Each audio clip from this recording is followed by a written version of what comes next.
Hiroo Onoda, the soldier who fought until 1974.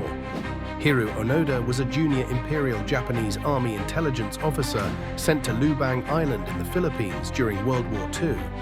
Tasked with guerrilla operations and intelligence gathering, he arrived with an unwavering belief that Japan's empire could still triumph. As Allied forces closed in during early 1945, Onoda and a handful of comrades retreated into dense jungles rather than surrender. For him and many Japanese servicemen, surrender contradicted the Bushido ethos, honor above life itself. When formal hostilities ended in August 1945, Onoda and his men dismissed incoming leaflets and radio broadcasts as Allied propaganda.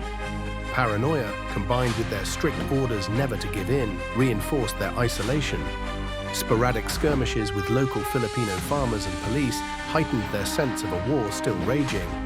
Over the years, his companions were either killed or surrendered, leaving Onoda completely alone by 1972. Yet he persisted, living off the land and relying on worn-out supplies.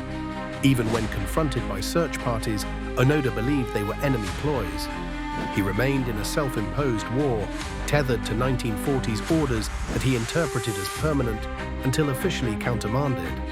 Onoda's astonishing story of survival drew global attention when a college dropout named Norio Suzuki ventured into Lubang Island in 1974. Suzuki's improbable quest to find Lieutenant Onoda, a panda, and the abominable snowman in that order led him face to face with the elusive soldier. Still unconvinced, Onoda insisted he would only stand down if his commanding officer gave the command. Miraculously, that officer, Major Yoshimi Taniguchi, had long since retired from military life and was working in a bookstore. Once Taniguchi arrived on Lubang, he formally relieved Onoda of duty and rescinded his wartime orders, effectively ending the soldier's 3-decade ordeal. Reluctant but finally convinced, Onoda emerged from the jungle in his original uniform and surrendered his rifle, which was still in working order. The local Filipino government, recognizing the international spotlight on this bizarre case, pardoned him for earlier armed engagements under the belief that he had genuinely assumed the war continued. Onoda returned to a Japan utterly transformed by post-war pacifism, Western cultural influences, and rapid economic growth.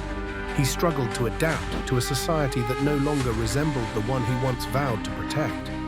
Ultimately, he moved to Brazil for a time, seeking solace in farming, an attempt to rediscover the self-reliance he had perfected in the jungle.